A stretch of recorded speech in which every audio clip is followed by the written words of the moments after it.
ஒரே காலை வேளையிலே தேடும்படியாக கடந்திருக்கிறோம். நீர் எங்கள் நடுவிலே கடந்து வருவீராக. உடைய பிரச்சனத்தை நீர் எங்களுக்கு கட்டளையிட வேண்டும் என வேண்டிக் கொள்கிறோம். ஆண்டவரே, அதிகாலையில் என்னை தேடுகிறவன் கண்டடைவான் என்ற வார்த்தையை நாங்கள் நம்பி விசுவாசித்து நாங்கள் உங்களுடைய சமூகத்தில் வந்திருக்கிறோம். நீர் இந்த காலையிலே எங்களை தொட்டு நீர் ஆசீர்வதித்து அனுப்பக்கூடியாக நாங்கள் ஜெபிக்கிறோம்.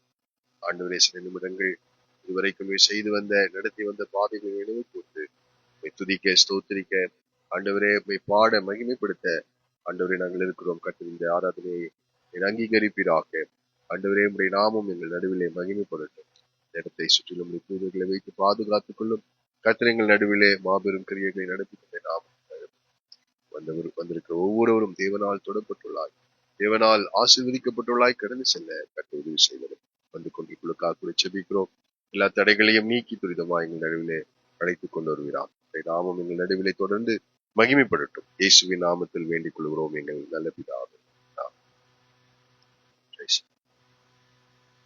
சேர்ந்து அதிகாலை நேரம் அப்பாவும் பாதம் ஆர்வமாய் வந்திருக்கிறேன்.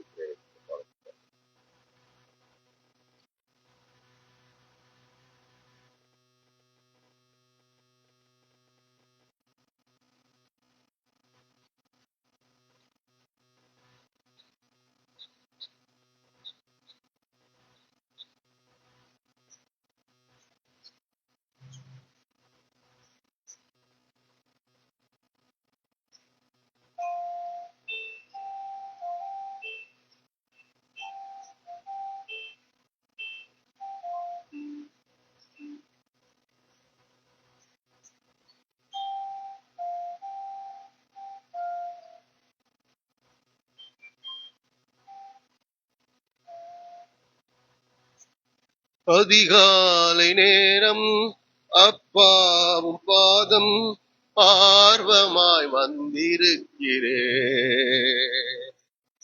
உன்னாமம் சொல்லி ஓய்வின்றி பாடி உள்ளம் மகிழ்ந்திருப்பேன். அதிகாலை நேரம் அப்பாவும் பாதம் ஆர்வமாய் வந்திருக்கிறேன்.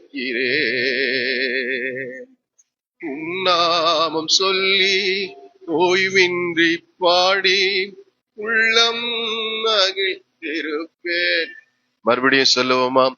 அதிகாலை நேரம் அப்பாவும் பாதம் ஆர்வமாய் வந்திருக்கிறேன். உன்னாமம் சொல்லி ஓய்வின்றி பாடி உள்ளம் மகிழ்ந்திருப்பேன். கூக்குரல் கேட்பவரே நன்றி நன்றி ஐயா.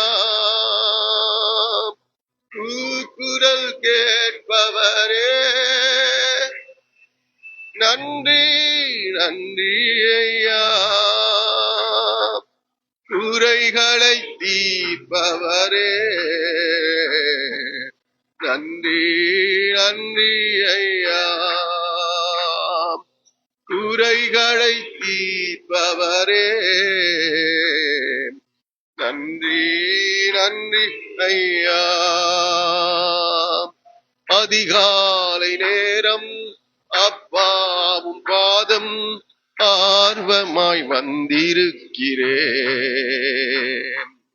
உன்னாமம் சொல்லி ஓய்வின்றி பாடி உள்ளம் மகிழ்ந்திருப்பேன். அதிகாலை நேரம் அப்பாவும் பாதம் ஆர்வமாய் வந்திருக்கிறேன்.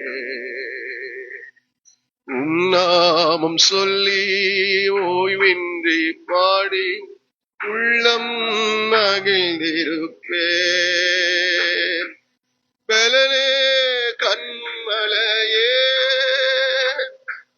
நன்றி நன்றி ஐயா. பலனே கண்மலையே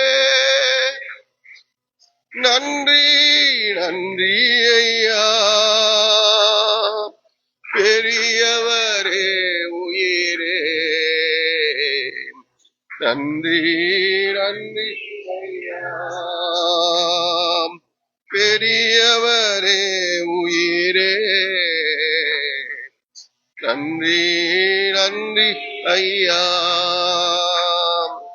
அதிகாலை நேரம் அப்பாவும் பாதம் ஆர்வமாய் வந்திருக்கிறேன்.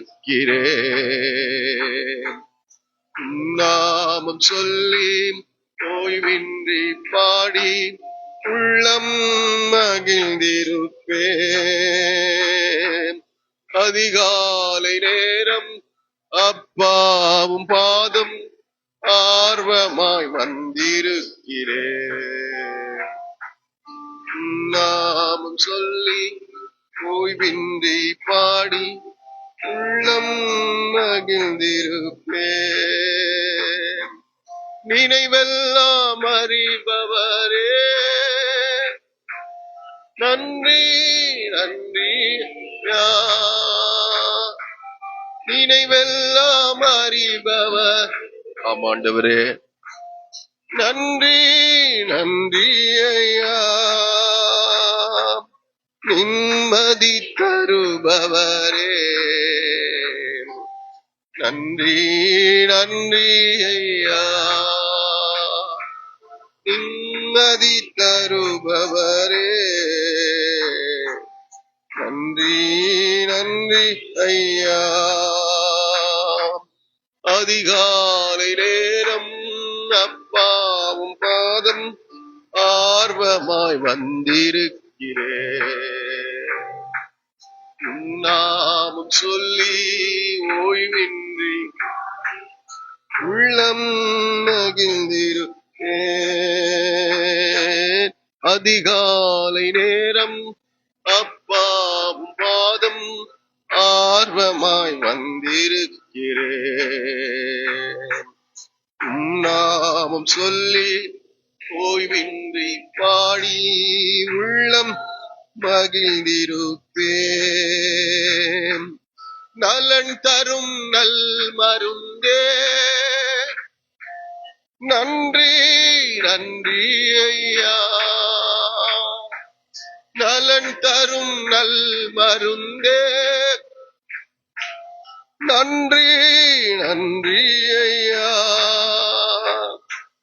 நன்மைகளின் ஊற்றே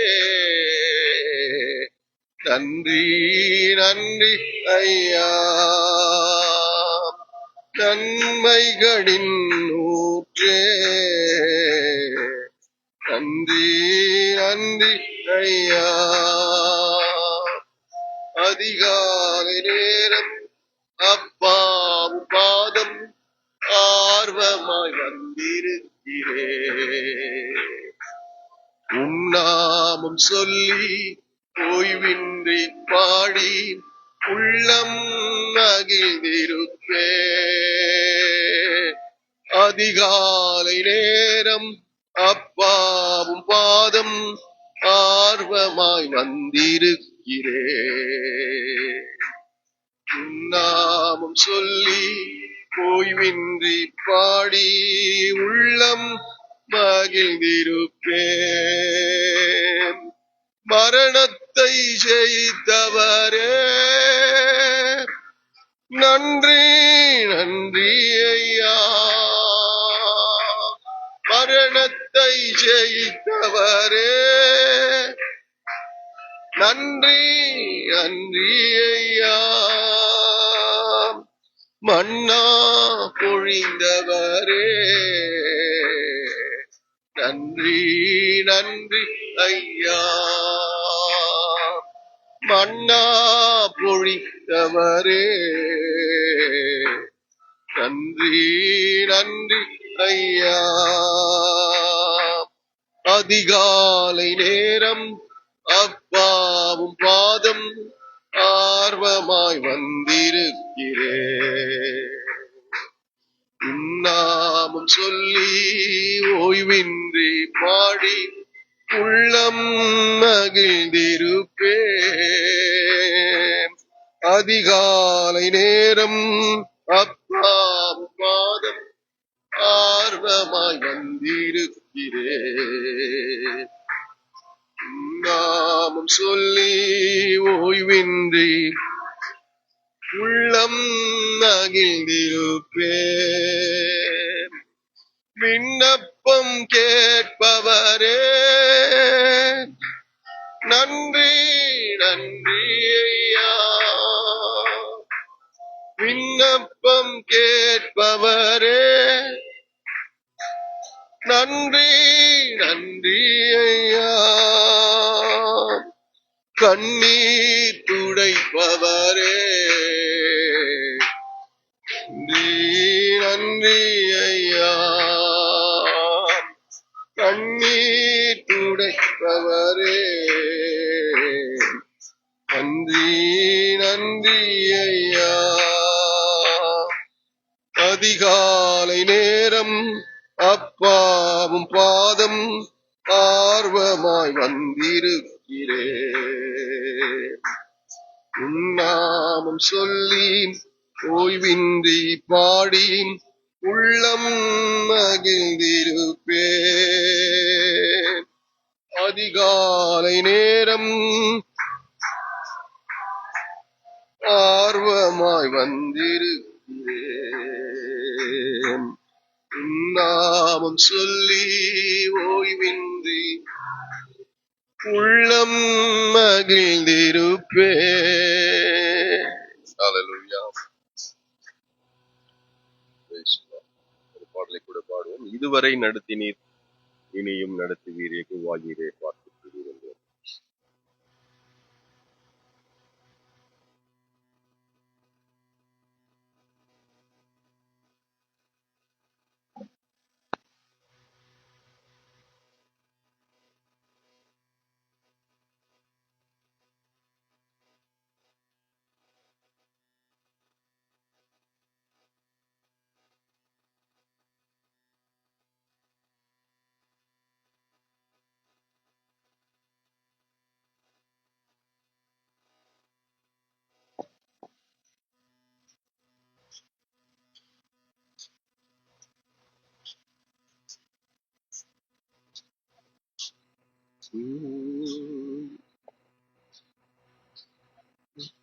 இதுவரை நடத்தினீ இனியும் நடத்துவீ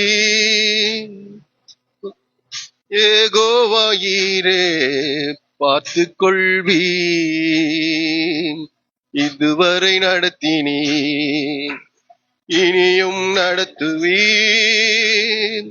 யெகோவாயீரே பார்த்து கொள்வீ.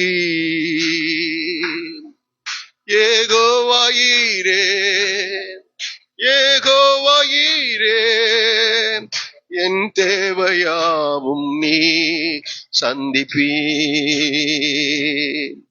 யெகோவாயீரே யெகோவாயீரே என் தேவையாவும் நீ சந்திப்பீ.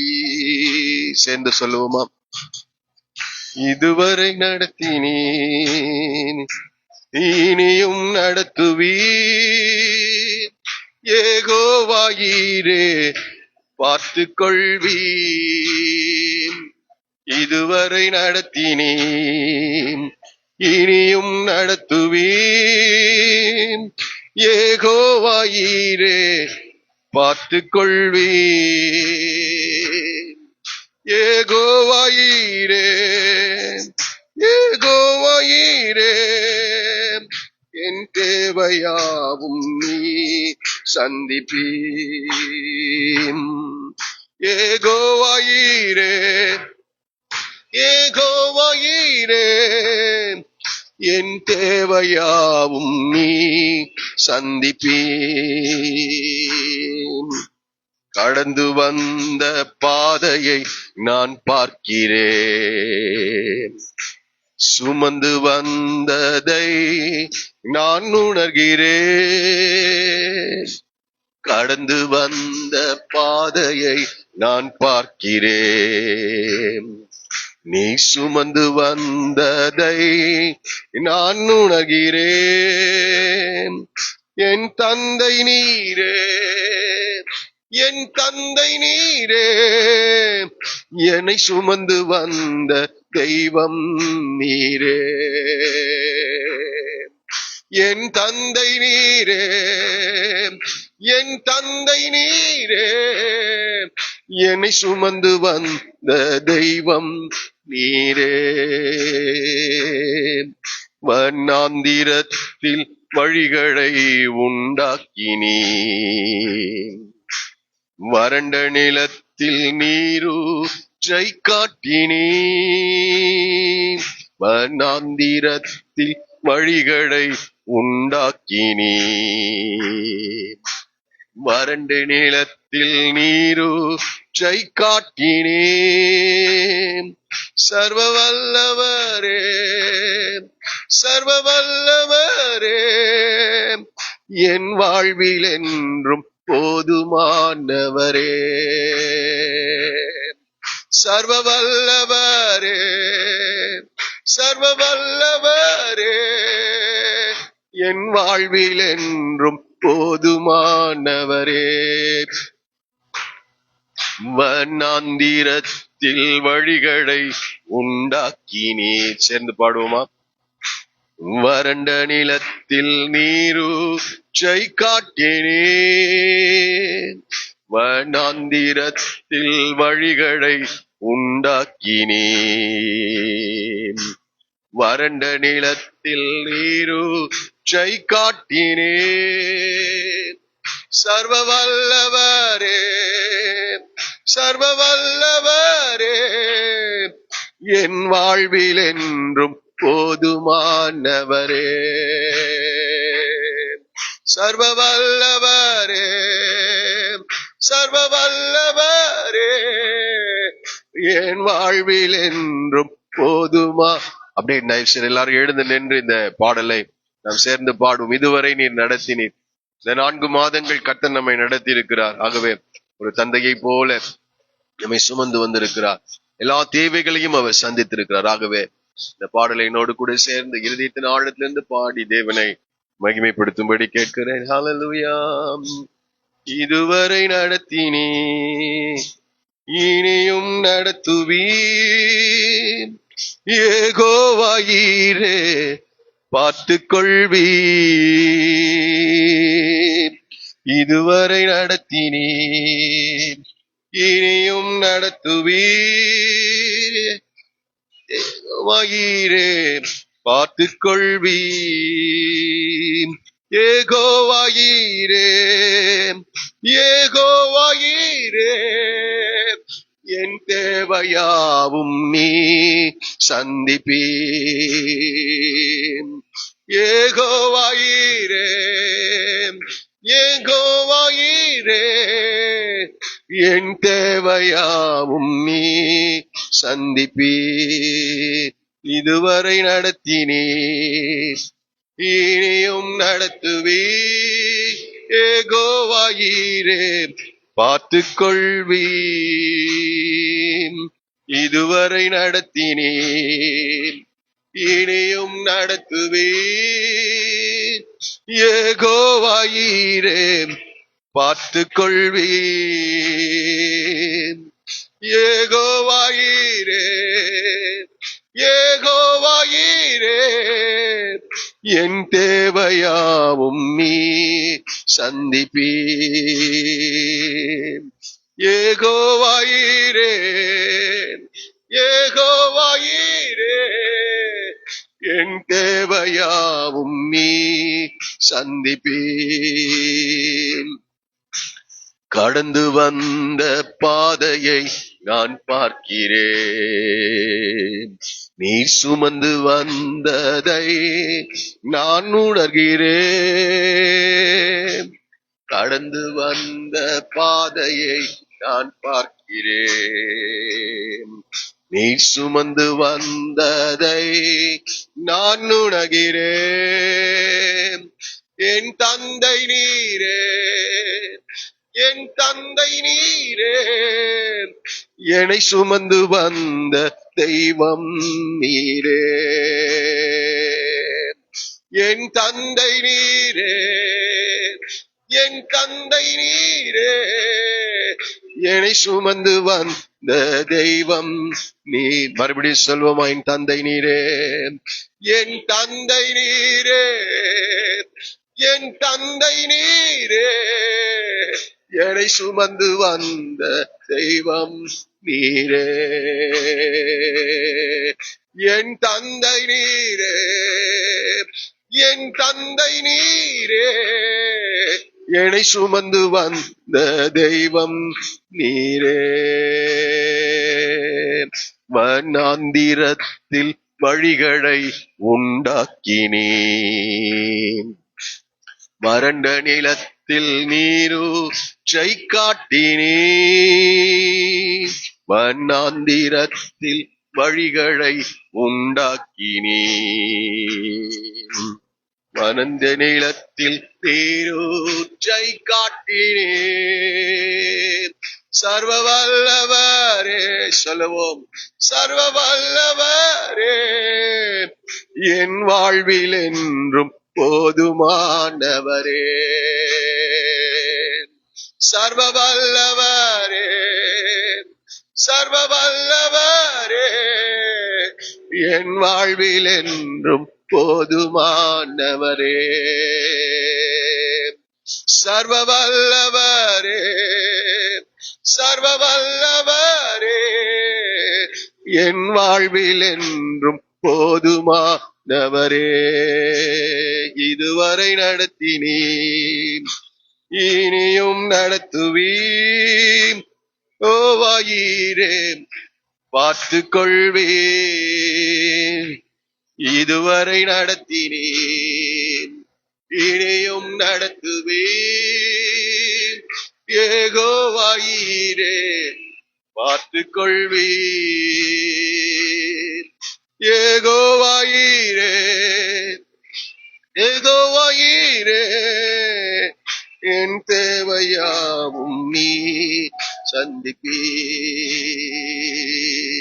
யெகோவாயிரே, யெகோவாயிரே, என் தேவையாவும் நீ சந்திப்பீர்.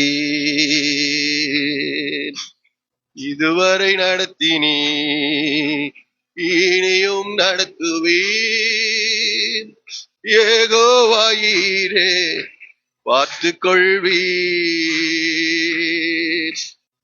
இதுவரை நடத்தினீர், இனியும் நடத்துவீர். யெகோவாயிரே, பார்த்து கொள்வீர். யெகோவாயிரே, யெகோவாயிரே, என் தேவையாவும் நீ சந்திப்பீர். யெகோவாயிரே, யெகோவாயிரே, என் நீ சந்திப்பீர். என் தந்தை நீரே, என் தந்தை நீரே, என்னை சுமந்து வந்த தெய்வம் நீரே. என் தந்தை நீரே, என் தந்தை நீரே, என்னை சுமந்து வந்த தெய்வம் நீரே. சர்வ வல்லவரே, சர்வ வல்லவரே, என் வாழ்வில் என்றும் போதுமானவரே. சர்வ வல்லவரே, சர்வ வல்லவரே, என் வாழ்வில் என்றும். உண்மையாய் சொல்வோம், ஆண்டவரை பார்த்து, நீ போதுமானவர். சர்வ வல்லவரே, சர்வ வல்லவரே, என் வாழ்வில் என்றும் போதுமானவரே. என் தந்தை நீரே, என் தந்தை நீரே, என்னை சுமந்து வந்த தெய்வம் நீரே. என் தந்தை நீரே, என் தந்தை நீரே, என்னை சுமந்து வந்த தெய்வம் நீரே. சர்வ வல்லவரே, சர்வ வல்லவரே என்றும் போதுமானவரே, சர்வ வல்லவரே, சர்வ வல்லவரே என் வாழ்வில் என்றும் போதுமானவரே. ஹல்லேலூயா. எல்லாரும் வலது கரத்தை கர்த்தருக்கு நேராக உயர்த்தி இதுவரை எங்களை நடத்தினீர் ஆண்டவரே. பாடினோம், ஆனால் இதயத்தின் ஆழத்திலிருந்து ஆண்டவரை பார்த்து சொல்லுவோம், இதுவரைக்கும் நீர் தான் நடத்தினீர். ஒரு தந்தையை போல ஆண்டவரே நீர் சுமந்து வந்தீர். ஹல்லேலூயா, பிரைஸ் தி லார்ட். ஹல்லேலூயா. எங்களுடைய பலனோ, எங்களுடைய ஞானமோ, எங்களுடைய திறமைகளோ, எங்களுடைய பிரயாசங்களோ ஒன்று இல்லை ஆண்டவரே. எல்லாம் உடைய கிருபை, எல்லாம் உடைய கிருபை, எல்லாம் உடைய இரக்கம். ஆண்டவரை பார்த்து சொல்லுங்க, எல்லாம் உடைய இரக்கம், எல்லாம் உடைய தயவு. நாங்கள் அனுபவித்துக் கொண்டிருக்கிற எல்லா நன்மைகளும் ஆண்டவரே உம்முடையத்திலிருந்து வந்தது. ஹல்லேலூயா. எங்களுக்கு தந்த நல்ல சுகத்துக்காக நாங்கள் உம்மை ஸ்தோத்திரிக்கிறோம். சொல்லுங்க ஆண்டவரை பார்த்து, ஜீவனுக்காக. எத்தனையோ பேர் இந்த கடந்த மாதத்தில் இந்த உலக ஓட்டத்தை முடித்து கடந்து சென்றிருக்கிறாங்க. உங்களுக்கு ஜீவனை, சுகத்தை, ஆரோக்கியத்தை கொடுத்ததற்காக ஸ்தோத்திரம் ஆண்டவரே. நல்ல ஞானம், புத்தி, அறிவை நீர் தந்ததற்காக ஸ்தோத்திரம். சம்பாதிக்கத்தக்கதான பலனை நீர் தந்ததற்காக ஸ்தோத்திரம் ஆண்டவரே. போக்கில் வரத்துல காத்து கொண்டதற்காக ஸ்தோத்திரம் ஆண்டவரே. ஹல்லேலூயா. ரட்சிப்பின் சந்தோஷத்தை எங்களுக்கு தந்ததற்காக ஸ்தோத்திரம் ஆண்டவர். தெய்வீக சமாதானத்தினால் எங்களை நிரப்பி இருக்கிறதற்காக நாங்கள் ஸ்தோத்திரிக்கிறோம். பல பிரயாசங்களுக்கு மத்தியிலேயும் ஆண்டவரே நீர் எங்களோடு கூட இருந்து எங்களை நடத்தினதற்காக இந்த முதல் காலை வேளையிலே ஆண்டவரே நன்றி நிறைந்த இருதயத்தோடு நாங்கள் வாழ்த்துகிறோம், வணங்குகிறோம், போற்றுகிறோம் ஆண்டவரே. உமக்கு நன்றி சொல்லுகிறோம் ஆண்டவரே. ஹல்லேலூயா. இதுவரை நீரே எங்களை நடத்தினீர் ஆண்டவரே. தொடர்ந்து எங்களை நடத்தும்படியா நம்முடைய கரங்கள்ல ஒப்பு கொடுக்கிறோம். சொல்லுங்க ஆண்டவரை பார்த்து, தொடர்ந்து நடத்துங்க. இந்த மாதம் முழுவதும் எங்களை நடத்துங்க, வழி நடத்துங்க, ஆலோசனை தாங்க ஆண்டவரே.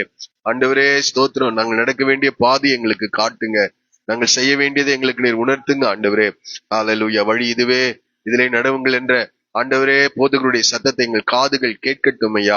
உமக்கு பிரியமானதை செய்ய விரும்புகிறோம். ஆண்டவரை பார்த்து சொல்லுவோமா, உமக்கு பிரியமானதை செய்ய விரும்புகிறோம் ஆண்டவரே. உம்முடைய திட்டங்களை நிறைவேற்ற விரும்புகிறோம், உம்முடைய தீர்மானங்களை நிறைவேற்ற விரும்புகிறோம். இந்த காலை வேளையிலே புதிய கிருபைகளினால் ஆண்டவரே, புதிய பலத்தால் நீர் எங்களை இடைக்கட்டும்படியாக நாங்கள் வேண்டிக் கொள்கிறோம் ஆண்டவரே. ஹல்லேலூயா. இந்த காலை வேளையிலே எங்களை ஒப்பு கொடுக்கிறோம். சர்வாங்க தகன பலிகளாக ஆண்டவரே எங்களை உம்முடைய பாதத்திலே அர்ப்பணிக்கிறோம் ஆண்டவரே. ஹல்லேலூயா. கர்த்தர் எங்கள் நடுவில் பெரிய காரியங்களை செய்வீராக. ஹல்லேலூயா. குடும்பங்களை ஆசீர்வதிப்பீராக, குடும்பங்களை பொறுப்பெடுப்பீராக ஆண்டவரே. குடும்பங்களை வழி நடத்துவீராக. தேவையான ஆலோசனைகளை நம்முடைய பிள்ளைகளுக்கு நீர் கட்டளையிடுவீராக. ஹல்லேலூயா, ஹல்லேலூயா, ஹல்லேலூயா. Praise the Lord. எங்கள் அன்பின் பரலோக பிதாவே, இப்பொழுது உம்முடைய வார்த்தைகளை சிந்திக்க கடந்து செல்கிறோம். எங்களோடு கூட நீர் இடைப்படுவீராக. வந்த ஒருவருடைய வாழ்க்கைக்கு ஏற்ற தேவனுடைய வார்த்தைகள் அடியனுடைய வாயில நீர் வைக்கும்படியாய் ஜெபிக்கிறேன். ஆண்டவரே, இங்கிருந்து கடந்து செல்லும் போது தேவனால் தொடப்பட்டுள்ளாய் கடந்து செல்ல கர்த்தர் உதவி செய்தோம். அடியனை மறைத்து நீர் வெளிப்படும். நன்மைகளை அருமை இரட்சகர் இயேசுவின் நாமத்தில் வேண்டிக் கொள்கிறோம் எங்கள் நல்ல பிதாவே. தயவு செய்து உட்காரலாம்.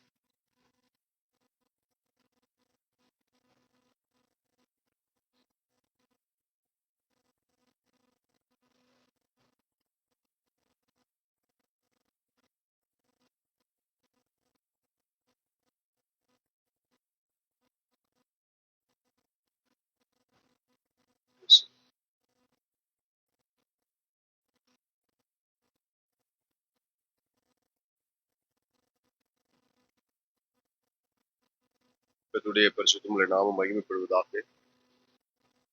தேவனுடைய அளவற்ற கிருபையினாலே 4 மாதங்களை முடித்து இந்த 5வது மாதத்திலே பிரவேசிக்க கர்த்தர் தந்த கிருபைக்காக கர்த்தரை ஸ்தோத்திரிக்கிறேன். ஒரு அல்லேலூயா சொல்லுவோமா? ஹல்லேலூயா.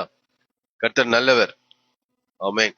பல காரியங்கள் நம்முடைய வாழ்க்கையிலே வந்திருந்தாலும் தேவன் உண்மையுள்ளவராக மாறாதவராக கர்த்தரை ஸ்தோத்திரிக்கிறேன். இந்த காலை வேளை 37வது சங்கீதத்திலிருந்து சில காரியங்களை உங்களோடு கூட பகிர்ந்து கொள்ளும்படி இருக்கிறேன். கடைசி 2 வசனங்களை நாம் சேர்ந்து வாசித்து இந்த சங்கீதத்தை நேராக நாம் கடந்து செல்லலாம். தயவுசெய்து எல்லாரும் 37வது சங்கீதம் கடைசி 2 வசனங்கள் சேர்ந்து வாசிக்கலாமா? நீதிமான்களுடைய ரட்சிப்பு கர்த்தரால் வரும். இக்கட்டு காலத்தில் அவரே அவர்கள் அடைக்கலம். கர்த்தர் அவர்களுக்கு உதவி செய்து அவளை விடுவிப்பார். அவர்கள் அவரை நம்பியிருக்கிறபடியால் அவர்களை துன்மார்க்குடைய கைக்கு தப்புவித்து ரட்சிப்பார். இந்த வசனத்திலே சங்கீதக்காரனாகிய தாவீது சொல்கிறார், நீதிமான்களுடைய ரட்சிப்பு கர்த்தரால் வரும். தேவன் நீதிமான்களை ரட்சிக்கிறார் என்று படிக்கிறோம். அது மாத்திரமல்ல, அடுத்த குறிப்பு, இக்கட்டு காலத்தில் அவரே அடைக்கலமா இருக்கிறார். இக்கட்டு காலத்தில் அவரே அடைக்கலம். அப்போ கட்டிடத்திலிருந்து ரட்சிப்பு வருகிறதாம். இரண்டாவதாக அவர் அவர்களுக்கு அடைக்கலமா இருக்கிறாராம். அடுத்தது 40வது வசனத்துல கர்த்தர் அவர்களுக்கு உதவி செய்கிறவரா இருக்கிறார். கர்த்தர் உதவி செய்கிறவரா இருக்கிறார். மற்றவங்க உதவி செய்யறாங்களோ இல்லையோ, ஆனா யார் உதவி செய்யறா? கர்த்தர். அந்த ஏசிக்குள்ள போறதுன்னா போட்டுக்கோ, காட்டார்.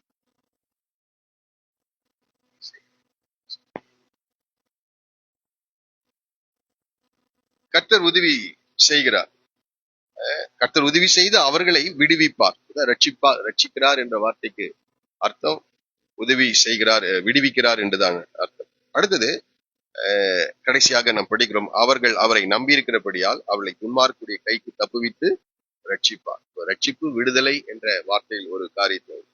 அடுத்ததாக அவர் இக்கட்டு காலத்தில் அடைக்கலமாய் இருக்கிறார் என்ற ஒரு குறிப்பையும் இங்கே படிக்கிறோம். அது மாத்திரல்ல, அவர் நமக்கு உதவி செய்கிறவராக அவர் காணப்படுகிறார். இந்த சங்கீதத்தை குறித்து நான் யோசித்துக் கொண்டிருந்த போது 25வது வசனம் இப்படி சொல்லுகிறது, நான் இளைஞனாய் இருந்தேன், முதிர் வயதும் உள்ளவனும் ஆனேன் என்று சொல்லுகிறார். இப்போ தாவீதுக்கு இந்த சங்கீதத்தை எழுதும் போது இளைஞன் எல்லாம் இல்ல, யாரா இருக்கிறார்? முதிர் வயது, கடைசி காலகட்டம். கடைசி காலகட்டத்தில் அவர் பலவீனப்பட்டு இருந்ததாக வேதத்துல நாம் படிக்கிறோம்.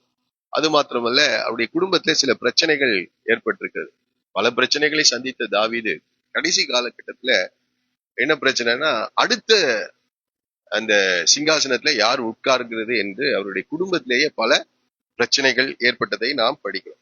இந்த காலகட்டத்துல தான் இந்த சங்கீதத்தை தாவீது எழுதியிருக்கிறார். நான் இளைஞனாயிருந்தேன், முதிர் வயது உள்ளவனும் ஆனேன் என்று படிக்கிறோம். ஆனாலும் நீதிமான் கைவிடப்பட்டதையும் அவன் சந்ததி அப்பத்துக்கு இறந்து திரிந்ததையும் நான் காணவில்லை. சரி, இந்த சங்கீதத்தை அவர் 2 காரியங்களை வைத்து எழுதுகிறார். நீதிமான், துன்மார்க்கர் என்ற 2 பிரச்சனையை வைத்து எழுதுகிறார்.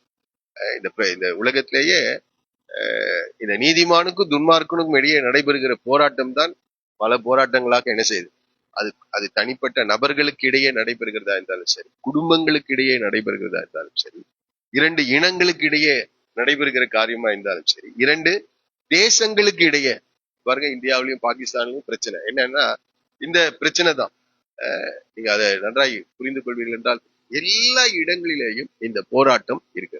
அது இந்த நாட்களிலே மாத்திரம் அல்ல, என்றைக்கு ஆதாம் தவறு செய்தானோ அன்றைய தினத்திலிருந்தே நல்லவைகளுக்கும் தீமைகளுக்கும், துன்மார்க்கருக்கும் நீதிமான்களுக்கும் இடையே நடைபெறுகிற இந்த பிரச்சனை அதிகரித்து வருகிறதாக நாம் பார்க்கிறோம்.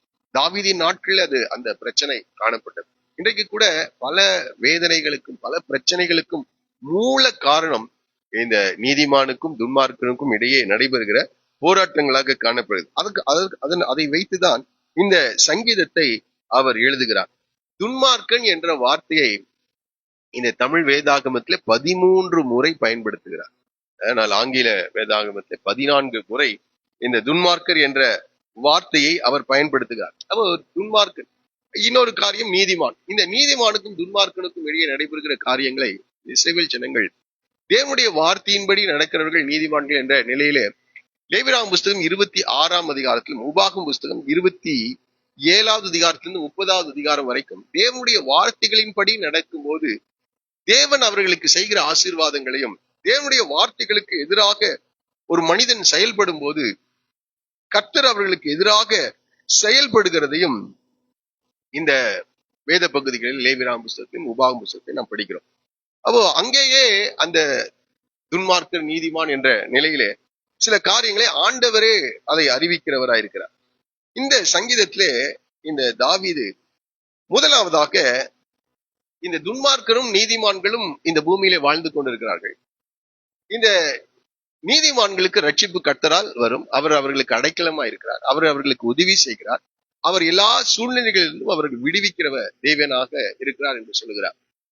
அதற்கு நாம் என்ன செய்ய வேண்டும் என்று சில குறிப்புகளை மாத்திரம் நான் சொல்ல விரும்புகிறேன். முதலாவதாக, தேவனை நம்முடைய நம்பிக்கையாக வைத்திருக்க வேண்டும் என்று சொல்லுகிறார். தேவனை நம்முடைய நம்பிக்கையாக. 3வது வசனம் சொல்லுகிறது, கர்த்தரை நம்பி நன்மை செய் என்று சொல்லுகிறார். கர்த்தரை நம்பி நன்மை செய் என்று சொல்லுகிறார். இன்னொரு இடத்துல கூட அந்த வார்த்தையை சொல்லுவார். கர்த்தரை நம்பி 5வது வசனத்தை வாசிச்சு பாருங்க. உன் வழிகளை அவர் மேல் நம்பிக்கையாயிரு. அப்போ தேவன் நம்பிக்கைக்குரியவர். இங்க துன்மார்க்கரும் நீதிமான்களும் இருக்கிறாங்க. இவங்க 2 பேருக்கும் போராட்டம் நடந்துட்டே தான் இருக்குது. நன்மைக்கும் தீமைக்கும், துன்மார்க்கருக்கும் நீதிமான்களுக்கும் இடையே என்ன நடந்துட்டே இருக்குது? போராட்டங்கள் நடந்துட்டு. சில நேரங்களிலே நாம் சோர்ந்து போய் விடுகிறோம். இதோடு போராடி என்னது முடியல அப்படின்னு நாம சோர்ந்து போய் விடுகிறோம். ஆனால் ஆண்டவர் சொல்கிறார், தேவனிடத்திலே நம்பிக்கையாயிரு. அதான் அந்த 3-5 வசனங்களை கர்த்தரை நம்பு என்று சொல்லுகிறார்.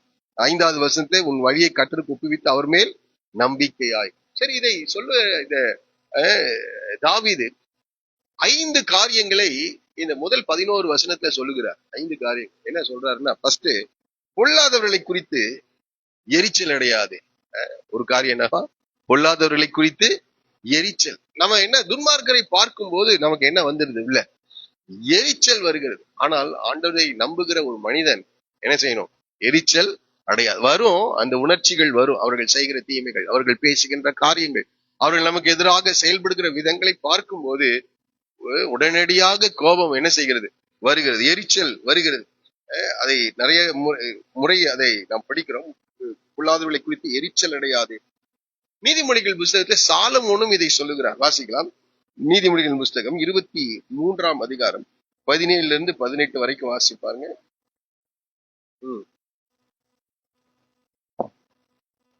அதாவா 23:17.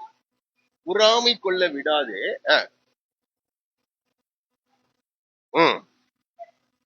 நிச்சயமாகவே முடிவு உண்டு, உன் நம்பிக்கை வீண் போகாது என்று சொல்லுகிறார். அப்ப பாவிகள் மேல் பொறாமை கொள்ள விடாது. நமக்கு அப்படிதான் வருது. ஆனா சாலமோனும் அதை சொல்லுகிறார். இன்னொரு வசனத்தை கூட நீதிமொழியில வாசிக்கலாம்.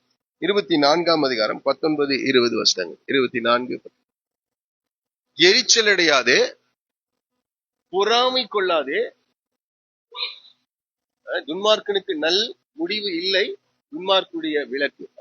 சரி, ஏன் இங்கே ஆண்டவர் அல்லது தாவீது எரிச்சல் அடையாதே என்று சொல்லுகிறார் என்றால், இந்த துன்மார்க்குடைய வாழ்க்கை மிகவும் குறுகினதாக காணப்படுகிறது. அதனாலதான் படிக்கிறோம். அடுத்து பாருங்க. அவர்கள் உள்ளை போல சீக்கிரமாய் அறுப்புண்டு போவார். இந்த சங்கீதத்துல 5 முறை அறுப்புண்டு போவார்கள், அறுப்புண்டு போவார்கள் என்று சொல்லப்படும். ஒரு தானியத்தை தான் என்ன செஞ்சிருவாங்க? அறுத்து எடுப்பாங்க. அதுபோல அவங்க மேல நம்ம எரிச்சல் பட வேண்டாம். ஏன்னா அவங்களுடைய வாழ்வு ஒரு குறுகின காலத்திற்கு உட்பட்டதாக காணப்படுது. ஆகவே அவர்களை குறித்து என்ன செய்யாதே? எரிச்சல். 2வது, எரிச்சல் அடையாதே என்று சொன்ன இந்த தாவீது 4 காரியங்களை அடுத்ததாக சொல்லுகிறார். ஃபர்ஸ்ட், 3வது வசனம், கர்த்தரை நம்பி நன்மை செய் என்று சொல்லுகிறார். கர்த்தரை நம்பி நன்மை செய். அப்போ இந்த எரிச்சல் அடையாமல் இருந்து கர்த்தரை நம்புகிறவன் தொடர்ந்து தீமைகளுக்கு தீமையை செய்ய மாட்டான். கர்த்தரை நம்பி என்ன செய்யணுமா? நன்மை செய் என்று சொல்லுகிறான். கர்த்தரை நம்பி நன்மை செய். அடுத்தது 5வது வசனம், 4வது வசனம், கர்த்தரிடத்தில் மனமகிழ்ச்சியா இரு என்று சொல்லுகிறார். நாம் 2வது என்ன செய்ய வேண்டும்? கர்த்தரிடத்தில் மனமகிழ்ச்சியா இருக்க வேண்டும். இந்த பிரச்சனைகள் நிமித்தம் கர்த்தர் மேலதான் எல்லாருடைய கோபம் என்ன செய்யுது? ஏன்னா அவன் மேல திருப்புறதுக்கு முடியறது இல்லை நம்மளால. அதனால உடனே என்ன செய்யறோம்? ஆண்டவரிடத்திலே நாம் முறுமுறுக்கிறவர்களா இருக்கிறோம். அதனால தாவீது சொல்கிறார், இந்த நேரங்களிலே கர்த்தரிடத்தில் மனமகிழ்ச்சியா இருக்கு. அடுத்ததாக, உன் வழிகளை கர்த்தருக்கு ஒப்புவி என்று சொல்லுகிறார். உன் வழிகளை கர்த்தருக்கு ஒப்புவி. ஒவ்வொரு நாளும் நம்முடைய வழிகளை கர்த்தருக்கு அர்ப்பணிக்க வேண்டியவர்களா இருக்கும். அது மாத்திர அடுத்தியாக 7வது வசனத்தை சொல்லும் போது, அவரை நோக்கி அமர்ந்து அவருக்கு காத்திரு என்று சொல்லும். அப்போ துன்மார்க்கர் நமக்கு விரோதமாக எழும்பும் போது எரிச்சல் அடைய வேண்டாம். ஏனென்றால் அவருடைய வாழ்நாள் குறுகினதாக காணப்படுகிறது. அவர்கள் அறுப்புண்டு போவார்கள் என்று சங்கீதத்தில் 5 முறை சொல்லுகிறார். ஆகவே அவர்கள் வாழ்நாள் அந்த காரியங்கள் குறுகின காரியம். அது வரைக்கும் நாம் என்ன செய்ய வேண்டும் என்றால், நாம் கர்த்தரை நம்ப வேண்டும். அந்த நேரத்துல கர்த்தரிடத்தில் மனமகிழ்ச்சியா இருக்க வேண்டும். கர்த்தருக்கு நம்முடைய வழிகளை ஒப்புவிக்க வேண்டும். அடுத்தது, கர்த்தரை நோக்கி அமர்ந்து அவருக்கு காத்திருக்க வேண்டும். 9வது வசனம் பாருங்க. பொல்லாதவர்கள் அறுப்புண்டு போவார்கள், கர்த்தருக்கு காத்திருக்கிறவர்களோ பூமியை சுதந்திரித்துக் கொள்வார்கள். இன்னும் கொஞ்சம் நேரம் தான் சொல்லுகிறார். இன்னும் கொஞ்சம் நேரம் தான். அது எவ்வளவு பெரிய துன்மார்க்கரா இருந்தாலும் சரி, அவள் கொஞ்ச நேரம்தான். அப்பொழுது துன்மார்க்கன் இரான், அவன் ஸ்தானத்தை உற்று விசாரித்தாயானால் அவன் இல்லை என்று நாம் படிக்கிறோம். அப்போ நம்ம செய்ய வேண்டிய காரியம், கர்த்தருக்காக கர்த்தரை நம்பி நாம் நன்மை செய்ய வேண்டும். அடுத்து கர்த்தரிடத்தில் மனமகிழ்ச்சியா இருக்க வேண்டும். கர்த்தருக்கு நம்முடைய வழிகளை ஒப்புவிக்க வேண்டும். கர்த்தரை நோக்கி அமர்ந்து அவருக்கு காத்திருக்க வேண்டும். இப்படி செய்யும் போது சீக்கிரமாக அந்த பிரச்சனைகளில் இருந்து கர்த்தர் நம்மை விடுதலையாக்குகிறார். அவர்கள் அறுப்புண்டு போவது நம்முடைய விருப்பம் அல்ல. எல்லாரும் ரட்சிக்கப்பட வேண்டும் என்பதே தேவனுடைய சித்தமா இருக்கு. நாம் அதற்காக ஜெபிப்போம். கர்த்தர் இந்த சூழ்நிலைகளை கட்ட மாற்றுகிற தேவனா இருக்கிறார். இரண்டாவதாக நம்முடைய சூழ்நிலைகளை கர்த்தர் அறிந்து வைத்திருக்கிற தேவன். இந்த நேரங்களிலே நாம் புரிந்து கொள்ள வேண்டிய இன்னொரு காரியம் என்னன்னா, தேவன் எல்லாவற்றையும் பார்க்கிற தேவனா இருக்கிறார். நம்ம எப்படி கிரியேட் செய்கிறோம், அவங்க எப்படி கிரியேட் செய்யறாங்க, அவங்க நமக்கு என்னென்னலாம் செய்யறாங்கன்றத கர்த்தர் என்ன செய்கிறார், பார்த்து கொண்டே இருக்கிறார். பாருங்க 12வது வசனத்திலே, துன்மார்க்கன் நீதிமானுக்கு விரோதமாக தீங்கு நினைத்து அவன் பேரில் பற்கடிக்கிறான். அவன் பல்ல கடிக்கிறான், எதையாவது செய்யணும்னு என்ன செய்யறான், பற்கடிக்கிறான். ஆண்டவர் அவனை பார்த்து அதையா சொல்ற, கர்த்தர் எல்லாவற்றையும் அறிந்திருக்கிறார். நமக்கு விரோதமாய் என்னென்ன ஆயுதங்களை அவர்கள் எடுக்கிறாங்க, என்னென்ன திட்டங்களை தீட்டுகிறார்கள் என்பதை அவர் நன்கு அறிந்திருக்கிறார். சிறிய படைகள் இஸ்ரவேலுக்கு எதிராக அநேக காரியங்களை செஞ்சுட்டு இருந்தாங்க. எங்கெங்கெல்லாம் அவங்க இறங்கணும்னு நினைக்கிறாங்களோ எலிசாவின் மூலமாக தேவன் அந்த ராஜாவுக்கு அதை சொல்லிட்டே இருந்தார். அப்ப அவனே ஆச்சரியப்பட்டான், நம்ம கிட்ட யாராவது இருந்து உளவு சொல்லுகிறார்கள் என்று நினைக்கிறான். அப்படி அல்ல, தேவன் துன்மார்க்கன் நமக்கு விரோதமாய் செய்கிற சகல காரியங்களையும் அவர் அறிந்து வைத்திருக்கிறார். அவர் பார்த்து கொண்டே இருக்கிறார் என்று சொல்லுகிறார். அவனுடைய நாள் வருகிறது என்று காண்கிறார் என்று சொல்லப்பட்டிருக்கு. அவனுடைய நாட்கள் வருகிறது. முதல் சொன்னேன், தேவனை நாம் நம்ப வேண்டும் என்று சொன்னேன். தேவனை நம்ப வேண்டும். இரண்டாவது, தேவன் நம்மை அறிந்திருக்கிறார் என்ற உணர்வு நம்மோடு கூட நமக்கு இருக்க வேண்டும். அதனாலதான் கீழே நீங்க படிச்சு பாத்தீங்கன்னா, சிறுமையும் எளிமையுமானவர்களை மடிவிக்கும், செம்மை மார்க்கத்தாரை விழப்பண்ணுவோம், துன்மார்க்கர் பட்டயத்தை உருவி தங்கள் வில்லை நான் ஏற்றுகிறார்கள், ஆனாலும் அவர்கள் பட்டயம் அவர்களுடைய இருதயத்தில் என்ன செய்யுமா, உருவிப்போம், அவர்கள் வில்லுகள் முறியும் என்று நாம் படிக்கிறோம். 17வது வசனத்துல பாருங்க, துன்மார்க்குடைய புயங்கள் முறியும், நீதிமான்களையோ கர்த்தர் தாங்குகிறார். 18வது வசனம், உத்தமர்களின் நாட்களை கர்த்தர் அறிந்திருக்கிறார் என்று சொல்லும். அப்போ தேவன் நம்மை அறிந்து வைத்திருக்கின்ற தேவனாக இருக்கிறார். ஆகவே நம்ம சோர்ந்து போக வேண்டியதில்லை. அவர்கள் என்ன திட்டங்களை தீட்டினாலும் கர்த்தர் அந்த திட்டங்களை எல்லாம் என்ன செய்திருக்கிறார், அறிந்திருக்கிறார். அவருடைய புயங்கள் முறியும் என்று நாம் படிக்கிறோம். அவங்க பட்டயங்களை எடுத்தாலும் சரி, அவர்கள் வில்லுகளை எடுத்தாலும் சரி, கர்த்தர் அவைகளிலிருந்தெல்லாம் நம்மை பாதுகாத்து ரட்சிக்கிறவராக அவர் காணப்படுகிறார். மூன்றாவதாக, தேவன் தமது ஜனங்களை ஆசீர்வதிக்கிறார் என்று சொல்லுகிறார். 21வது வருஷத்தை இருந்து நம்ம படிக்கும் போது, துன்மார்க்கன் கடன் வாங்கி செலுத்தாமல் போகிறானா, ஆனால் நீதிமானோ இறங்கி கொடுக்கிறார். அவரால் ஆசீர்வதிக்கப்பட்டவர்கள் என்ன செய்வார்களாம், பூமியை சுதந்திரித்துக் கொள்வார். ஆண்டவரால் ஆசீர்வதிக்கப்பட்டிருக்கிறவர்களாக. ஏனென்றால் இவன் தேவனுக்காக காத்திருக்கிறான். தீமை செய்கிறவர்களுக்கு இவன் கர்த்தரை நம்பி என்ன செய்திருக்கிறான், நன்மை செய்து கொண்டிருக்கிறான். ஆனால் அவர்களுடைய தீமைகளுக்கு தேவன் பதில் அளிக்கிறார். அதனாலதான் கீழே நீங்க படிச்சு பார்த்த 25வது வசனத்தை சொல்லுகிறார், நான் இளைஞனாயிருந்தேன், முதிர் வயது உள்ளவனும் ஆனேன், ஆனாலும் நீதிமான் கைவிடப்பட்டதையும் அவன் சந்ததி அப்பத்துக்கு இறந்து திரிகிறதையும் நான் காணவில்லை. அவன் நித்தம் இறங்கி கடன் கொடுக்கிறானா, அவன் சந்ததி ஆசீர்வதிக்கிறான். அப்போ தேவன் ஆசீர்வதிக்கிறவராக இருக்கிறார். முதலாவதாக நான் சொன்னேன், தேவன் நம்பிக்கைக்குரியவராக இருக்கிறார். இரண்டாவது, தேவன் நம்முடைய சூழ்நிலைகளை அறிந்து வைத்திருக்கின்ற தேவன், எல்லாம் என்ன செய்யறாங்கன்றத பார்த்துட்டு இருக்கார். மூன்றாவதாக நான் சொல்லுகிறேன், தேவன் நம்மை ஆசீர்வதிக்கிற தேவனாக அவர் காணப்படுகிறார். கீழே நீங்க பிடிச்சு பாத்தீங்கன்னா 28வது வசனத்துல படிச்சு பாருங்க, கர்த்தர் நியாயத்தை விரும்புகிறவர், அவர் தமது பரிசுத்தவான்களை கைவிடுகிறது இல்லை, அவர்கள் என்றைக்கும் காக்கப்படுகிறார்கள். துன்மார்க்குடைய சந்ததியோ அறுப்புண்டு போகும், நீதிமான்கள் பூமியை சுதந்திரித்துக் கொண்டு என்றைக்கும் அதிலே வாசமாயிருப்பார். இதுக்குதான் 2 பேருடைய காரியங்கள். துன்மார்க்குடைய சந்ததியோ அது அவன் துன்மார்க்கும் சரி, அவனுடைய சந்ததியும் அறுப்புண்டு போவார்கள் என்று சொல்றது. ஆனால் நீதிமானுடைய சந்ததிகள் தொடர்ந்து இந்த பூமியில என்ன செய்யறாங்க, வாழ்கிறவர்களாக இருக்கு. ஆகவே இது ரொம்ப அற்புதமான தாவீது சொல்லுகிறார், இப்படி நான் இளைஞனாயிருந்தேன், முதிர் வயதாயிருக்கிறேன், அநேக சந்ததிகளை அவர் பார்த்திருக்கிறோம். அதனாலதான் அவர் சொல்கிறார், ஆகவே நீதிமான் கைவிடப்பட்டதையும் அவன் சந்ததி அப்பத்துக்கு இறந்து திரிகிறதையும் நான் பார்க்கவில்லை என்று சொல்லுகிறார். அடுத்ததாக, தேவன் துன்மார்க்கனை நியாயம் தீர்க்கிறார். அடுத்து 4வது குறிப்பாக சொல்லு, தேவன் துன்மார்க்கரை நியாயம் தீர்க்கிறவராக இருக்கிறார். அநேக நேரங்களில் நம்ம நடக்கிறோம், எங்க அப்படிப்பட்ட காரியங்களை நான் பார்க்கவே இல்லை என்று சொல்லுகிறோம். 32வது வசனத்துல இருந்து படிக்கிறோம். துன்மார்க்க நீதிமான் மேல் கண் வைத்து அவனை கொல்ல வகை தேடுகிறான். கர்த்தரோ அவனை இவன் கையில் விடுகிறதில்லை. அவர் நியாயம் விசாரிக்கப்படுகையில் அவனை ஆக்கினைக்குள்ளாக தீர்க்கிறது. நீ கர்த்தருக்கு காத்திரு, அவருடைய வழியை கைக்கொள், அப்பொழுது நீ பூமியை சுதந்திரித்துக் கொள்வதற்கு அவர் உன்னை உயர்த்துவார். துன்மார்க்கர் அறுப்புண்டு போவார். இங்க ஒரு காரியத்தை சொல்றாரு. கொடிய பலவந்தனான ஒரு துன்மார்க்கனை கண்டேன். எப்படிப்பட்டவன் அவன்? கொடிய பலவந்தன். யார் அவனை அடக்க முடியல. இவர் ராஜாவா இருக்கிறார், நன்றாக புரிந்து கொள்ளுங்கள். அவன் தனக்கேற்ற நிலத்தில் முளைத்திருக்கிற பச்சை மரத்தை போல தலைத்தவனாயிருந்தான். ஆனாலும் அவன் ஒழிந்து போனான் பாருங்கள். அவன் இல்லை, அவனை தேடினேன், அவன் காணப்படவில்லை. அப்போ தேவன் நியாய தீர்ப்புகளை இந்த பூமியிலே நிறைவேற்றுகிற தேவனா இருக்கிறார். தேவன் நியாயாதிபதியா இருக்கிறார். தேவன் அன்புள்ள தேவன், தேவன் இரக்கம் உள்ளவர் தான், தேவன் பரிசுத்தம் உள்ளவர், தேவன் நீதி உள்ளவர். அதே சமயத்துல தேவன் நீதியை நிலைநாட்ட வேண்டியவராக இருக்கிறார். ஒரு சுலபமா அவன் ரொம்ப நாள் அவனை கர்த்தர் வைத்திருக்கிறார். அவன் அதுக்காக தான் சொல்றார், நீ நன்மை செய் என்று சொல்லுகிறார். நாம் நன்மை செய்யும் போது அவர்களுக்கு ஒரு உணர்வு என்ன செய்யணும்? வரணும். அது உணர்வு வரல அப்படின்னா கர்த்தர் தமது பட்டயத்தை என்ன செஞ்சுட்டே இருக்கிறார்? அவர் அவர் அவர் அவர் கற்காக்குகிறார்.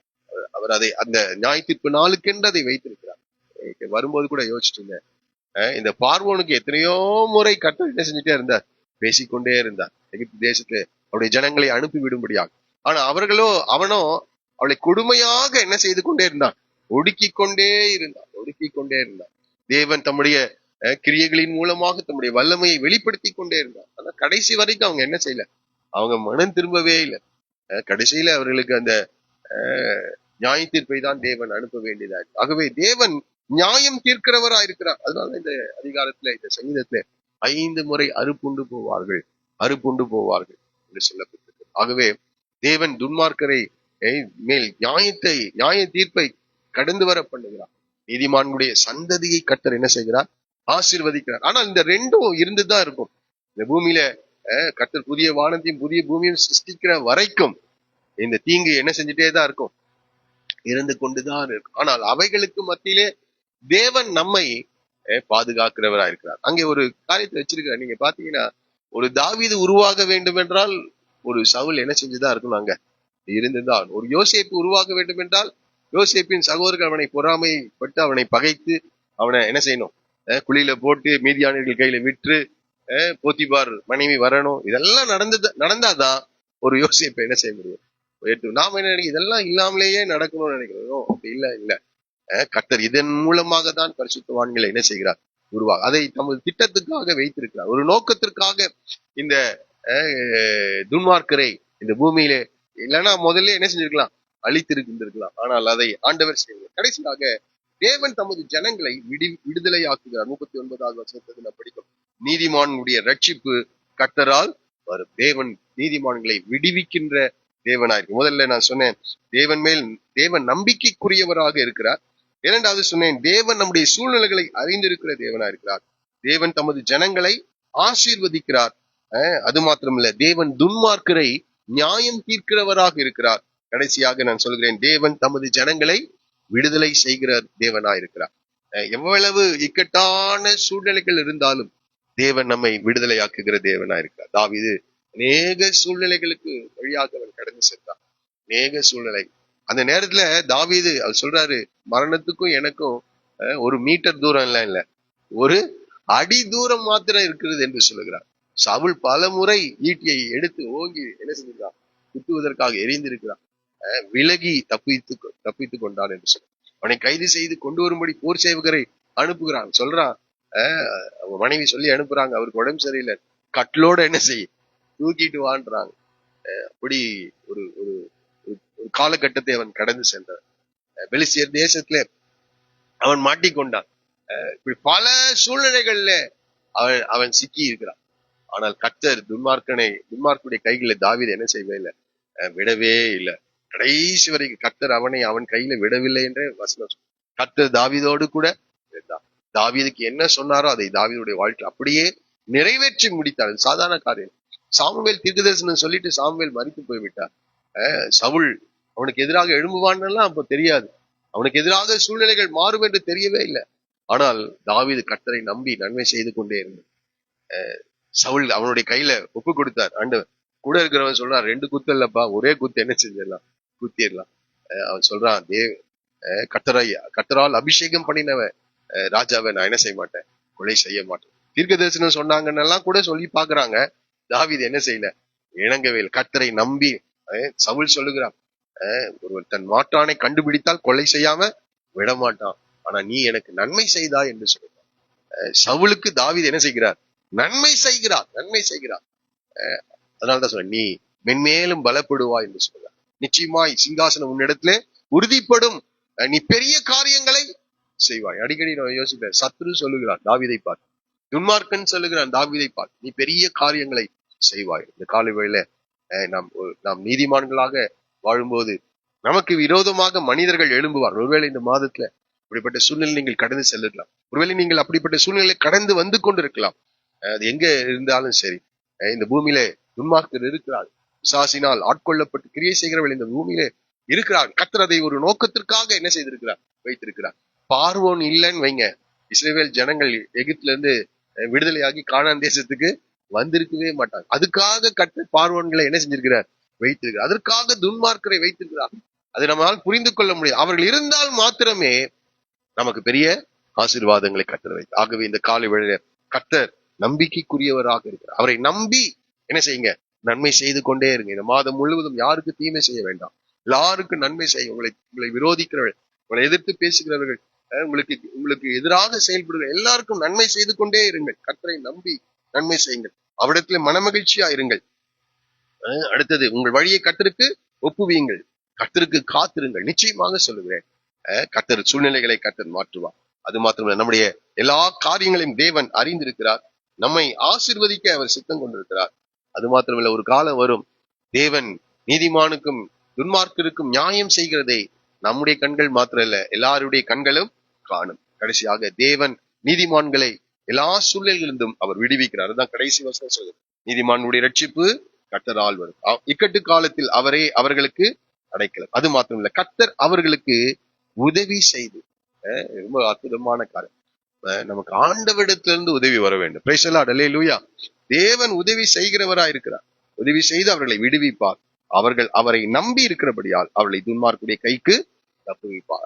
அது துன்மார்க்கர் என்ற நிலையில எல்லாரையும் நான் இதுல இன்க்ளூட் பண்ணுங்க. நமக்கு விரோதமாக ஒருவேளை சில நேரங்களில் சட்டங்கள் கூட நமக்கு விரோதமாக என்ன செய்யலாம், அரசாங்கத்திலிருந்து சட்டங்கள் நமக்கு எதிராக வரலாம், நமக்கு விரோதமாக மனிதர்கள் எழும்பலாம். எந்த காரியங்களா சில நேரங்கள்ல நம்முடைய சரீரம் கூட நமக்கு எதிராக என்ன செய்யலாம், எழும்பலாம், மாறும். ஆனால் இவைகள் எல்லாவற்றிலிருந்து நம்மளை விடுதலையாக்குகிறவராக, நமக்கு உதவி செய்கிறவராக, நம்மை ரட்சிக்கிறவராக தேவன் இருக்கிறார் என்ற நினைவோடு கூட இங்கிருந்து நாம் கடந்து செல்வோம். எந்த சூழ்நிலை வந்தாலும் நாம் அதை எதிர்கொள்ள தயாராக இருப்போம். கர்த்தர் பெரிய காரியங்களை செய்வார்கள். எல்லாரும் எழுந்து நின்று ஒரு நிமிஷம் ஆண்டவரை பார்த்து சொல்லுங்க, ஆண்டவரை தொடர்ந்து கர்த்தரை நம்பி நன்மை செய்ய எனக்கு உதவி செய்யுங்க. கர்த்தரை நம்பி நன்மை செய்ய பூமியில ஆண்டவரை நாங்கள் உண்மை நம்பிக்கைக்குரியவராக வைத்திருக்கிறோம். பரிசுத்தவான்களுடைய வாழ்க்கையில நம்பின அவர்களை நீர் விடுவித்தீர் என்று நாங்கள் படிக்கிறோம். எங்கள் முற்பிதாக்களின் பேரில் நம்பிக்கை வைத்தால் நம்பின அவர்களை நீர் விடுவித்தீர். ஆண்டவரை எல்லாருக்கும் நாங்கள் நன்மை செய்ய, கர்த்தரை நம்பி நாங்கள் நன்மை செய்ய, கர்த்தரிடத்துல எப்போதும் நாங்கள் மனமகிழ்ச்சியா இருக்க சொல்லுங்க. ஆண்டவரை பார்த்து, நாங்கள் எப்போதும் இடத்துல மனமகிழ்ச்சியா இருக்க. ஹல்லேலூயா. எங்கள் வழியை ஆண்டவர் ஒவ்வொரு சூழ்நிலையும் ஆண்டவருடைய கரங்கள் ஒப்புவித்து, ஆண்டவரே நீர் எங்களை நடத்த எங்களை நாங்கள் இந்த காலை வேளையில அர்ப்பணிக்கிறோம்னு சொல்லுங்க. உமக்காக நாங்கள் காத்திருக்கிறோம் ஆண்டவரே, உம்முடைய ரட்சிப்புக்காக, உம்மிடத்திலிருந்து வருகிற விடுதலைக்காக, உம்மிடத்திலிருந்து வருகிற நன்மைக்காகவே நாங்கள் காத்திருக்கிறோம். சொல்லுங்க ஆண்டவரை பார்த்து, ஆண்டவர் உமக்காக நாங்கள் காத்திருக்கிறோம். ஐயா ஹல்லேலூயா, பிரைஸ் தி லார்ட். ஹல்லேலூயா. ஏற்ற காலங்களிலே நீர் எங்களுக்காக கிரியை செய்வீர் என்று உம்முடைய நேரத்துக்காக நாங்கள் காத்திருக்கிறோம். உம்மிடத்துல நாங்கள் மனமகிழ்ச்சியா இருக்கிறோம் ஐயா. உம்மை நம்பி நாங்கள் நன்மை செய்து கொண்டிருக்கிறோம். ஹல்லேலூயா, ஹல்லேலூயா. எங்கள் வழிகளை எல்லாம் நாங்கள் ஒப்பு கொடுக்கிறோம் ஆண்டவரே. ஹல்லேலூயா, பிரைஸ் தி லார்ட். கர்த்தர் எங்களுக்கு உதவி செய்வீர். பரத்திலிருந்து ஆண்டவரே நீர் எங்களுக்கு உதவிகளை அனுப்புவீராக. ஆண்டவரை பார்த்து சொல்ல, பரத்திலிருந்து உம்மிடத்திலிருந்து மாத்திரம் எங்களுக்கு உதவி வரட்டும் ஆண்டவரே.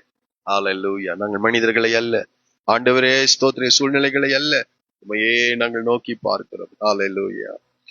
என்ன வந்தாலும் நம்புவேன் என் நேச மீட்பரை, யார் கைவிட்டாலும் பின் செல்வேன் எனது இயேசுவை. என்ன வந்தாலும் நம்புவேன், என் நேச மீட்பரை. யார் கைவிட்டாலும் பின் செல்வேன், எனது இயேசுவை. அகழ ஆல உயரமாய் எவ்வளவு அன்பு கூர்ந்தார், என்ன துன்பங்கள் வந்தாலும் அவர் என்னை விட மாட்டார். காக்கும் வல்ல மீட்ப உண்டனக்கு, உண்டனக்கு, உண்டனக்கு. காக்கும் வல்ல மீட்ப உண்டனக்கு, காத்திடுவார் என்றுமே, காத்திடுவார் என்றுமே. எங்கள் அன்பின் பரலோக பிதாவே, இந்த 1ஆம் தேதி காலை வேளையிலே உடைய சமூகத்தில் நாங்கள் வரவும் உம்மை பாடவும் துதிக்கும். செய்த நன்மைகளுக்காக நன்றி சொல்லவும் கற்றுத்தந்த கிருபைக்காக நாங்கள் ஸ்தோத்திரிக்கிறோம். இதுவரைக்கும் உடைய பிரசன்னம் எங்களோடு கூட இருந்ததற்காக நாங்கள் ஸ்தோத்திரிக்கிறோம். ஹல்லேலூயா. ஆண்டவரே, நீதிமான்களை நீர் விடுவிக்கிற தேவனாய் இருக்கிறீர். ஆண்டவரே, நீதிமான்களை நீர் ஆசீர்வதிக்கிற தேவனாய் இருக்கிறீர் என்று நாங்கள் படித்தோம் ஐயா. ஹல்லேலூயா. கர்த்தாவே, இந்த உலகத்திலே அநேக போராட்டங்கள், வேதனைகள் வழியாக நாங்கள் கடந்து வருகிறோம். அது நீதிமான்களுக்கு அநேக உபத்திரவங்கள் இருக்கிறது என்று சொல்லியிருக்கிறேன்.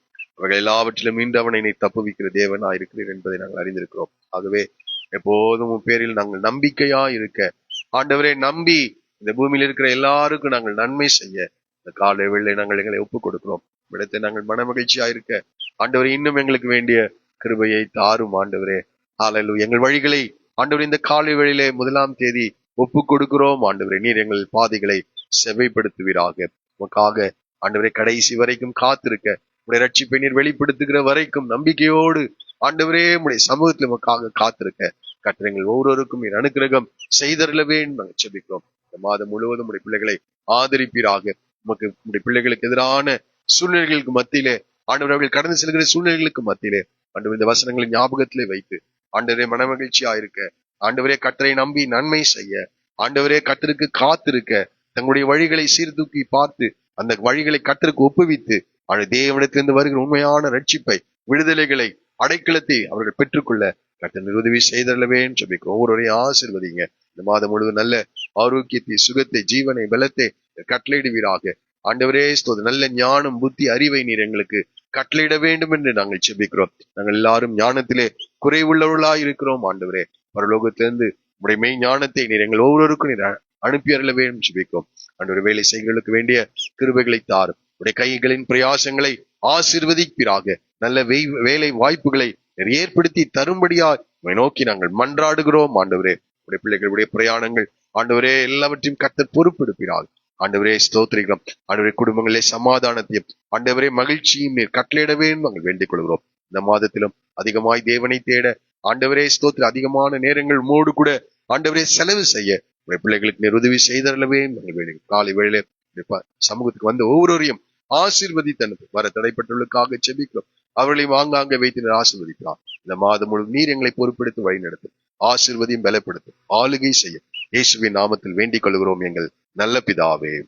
சேர்ந்து சொல்லுவோம். என் ஆத்துமாவே கர்த்தரை ஸ்தோத்திரி, என் முழுமே பரிசுத்த நாமத்தை ஸ்தோத்திரி. என் ஆத்துமாவே கர்த்தரை ஸ்தோத்திரி, கர்த்தர் செய்த சகல உபகாரங்களை மறவார். கர்த்தராகிய இயேசு கிறிஸ்துவின் கிருபையும் பிதாவாகி தேவனுடைய அன்பும் பரிசுத்த ஆவியானவருடைய ஐக்கியமும் ஆசீர்வாதம் வழி நடத்தும் நம் அனைவரோடும் மீண்டும் மீண்டும் கர்த்தர் திரும்ப வரும் அளவும் உண்டாயிருப்பதாக. அல்லேலூயா, அல்லேலூயா. கர்த்தருக்கு ஸ்தோத்திரம். கர்த்தர் உங்களை ஆசீர்வதிப்பாராக.